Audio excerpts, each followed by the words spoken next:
Halo anak-anak Miss, pada kesempatan yang lalu kita sudah belajar mengenai sifat zat dan perubahannya. Kali ini kita akan belajar mengenai campuran dan pemisahan campuran.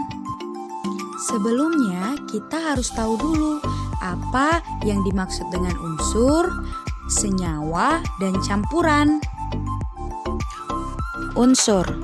Unsur adalah zat yang tidak dapat diuraikan menjadi zat yang lebih sederhana secara kimia biasa.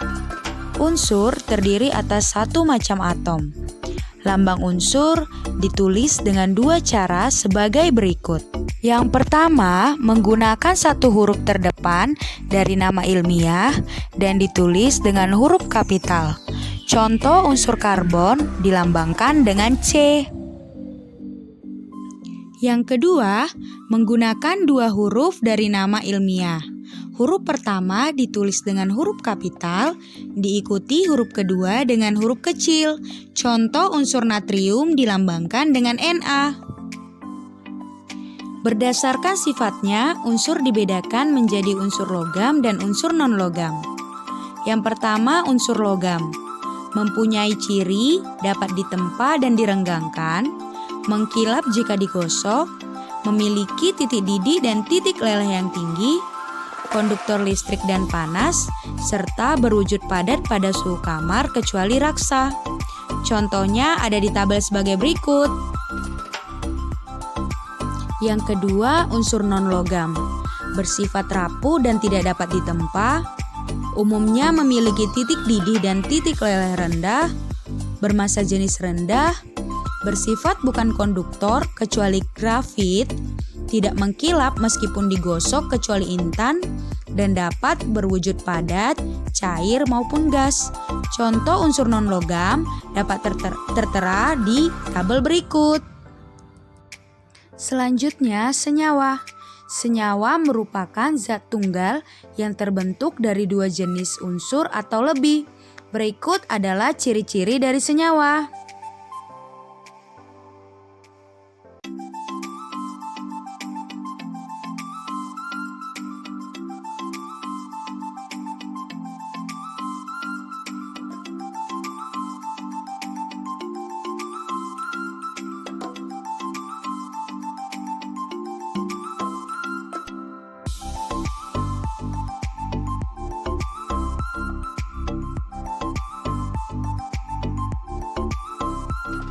Berikut adalah contoh-contoh dari senyawa kimia.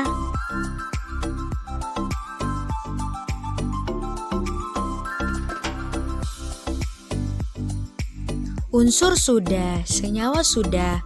Kali ini kita akan belajar mengenai campuran. Campuran merupakan gabungan dari beberapa komponen. Ciri-ciri campuran adalah sebagai berikut.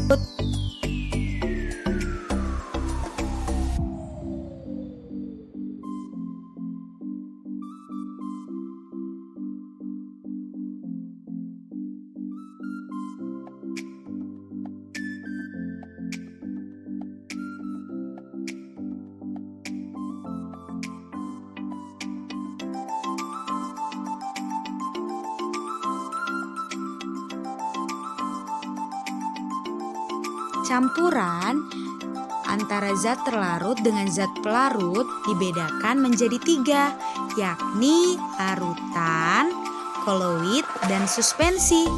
Apa itu? Kita akan belajar sama-sama.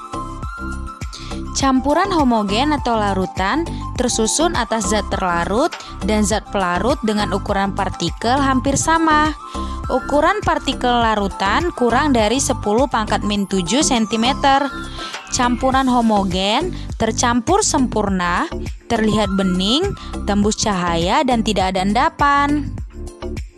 Selanjutnya, koloid. Koloid merupakan campuran yang ukuran partikel zat terlarutnya berada di antara larutan dan suspensi. Koloid mempunyai ukuran partikel 10⁻⁷ sampai 10⁻⁵ cm.